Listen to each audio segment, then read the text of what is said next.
Ben İsmail Furkan Özkan, 13 yaşındayım. Okulumun Türkiye birincisiyim. Öğretmenlerimin benim için tavsiye ettiği şekilde çalıştım. Onun dışında ekstra bir uygulamam pek olmadı. Ödevleri düzgün bir şekilde gerçekleştirdim. Öğretmenlerim tüm okul için hazırladığı kurslara düzenli bir şekilde katıldım. Bunun dışında dedikleri tavsiyelere uydum sınavda. Stres yapmamaya çalıştım. Dikkat hataları yapmamaya çalıştım. Bunun karşılığını da aldım.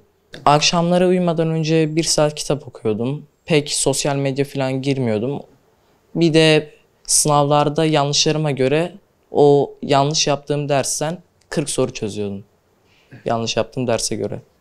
Güzel bir duygu, ailemin gurur kaynağı oldum tüm okul olarak.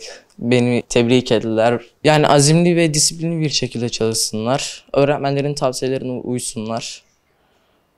Zaten disiplin her şeyin başlangıcıdır. Başarıya sizi o ulaştırır zaten. Böylece başarabilirler bence. Galatasaray Lisesi'ne gitmek istiyorum. Olmazsa İstanbul Erkek, o da olmazsa Kabataş inşallah. İsmim Hüseyin Özkan, sınıf öğretmeniyim, Tuzla'da görev yapıyorum. İsmail Furkan Özkan'ın babasıyım. Büyük bir gurur yaşattı oğlum bize bu yıl. Çok mutlu olduk, gururlandık tabii ki.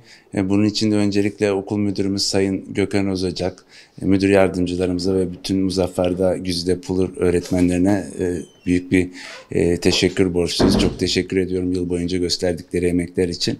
Bizim veli olarak katkımız minimum düzeydeydi.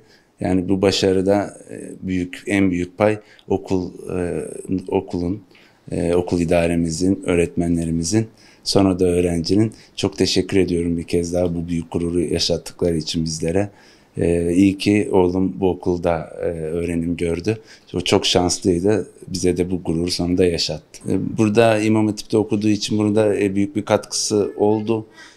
Daha disiplinli bir şekilde çalıştı. Diğer sosyal medyadır, farklı mecralara çok fazla zaman harcamadı.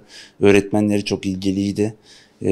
İmam Hatip'te okuduğu için de bunun da başarısında önemli katkısı olduğunu düşünüyorum. Çok teşekkür ediyorum bütün emeği geçenlere. Okulumuz Tuzla'da, Kocaeli sınırında, Şifa Mahallesi'nde bulunmaktadır. Sosyoekonomik çevre olarak sıkıntılar yaşamasına rağmen son 7 yılda 5 tane Türkiye birincisi çıkarttık LGS'de. Bu tip mahalleler için okulların başarısı çok önemli. Çünkü hani öğrencileri dershaneye göndermeden okul çalışmalarıyla bu işleri yapmak çok güzel bir şey. İsmail Furkan hem ahlakıyla hem azmiyle, çalışmasıyla örnek bir öğrencidir. Türkiye birinciliğini fazlasıyla hak etti.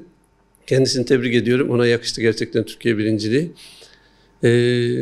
İnşallah güzel bir liseye gidip oradan da güzel bir hayata arkadaşlarıyla beraber hatırlarlar. Okulumuz öncü bir okul. Yaptığı çalışmalarla birlikte işte uyguladığı kurs programıyla Türkiye'de gerçekten hani düşünüldüğü zaman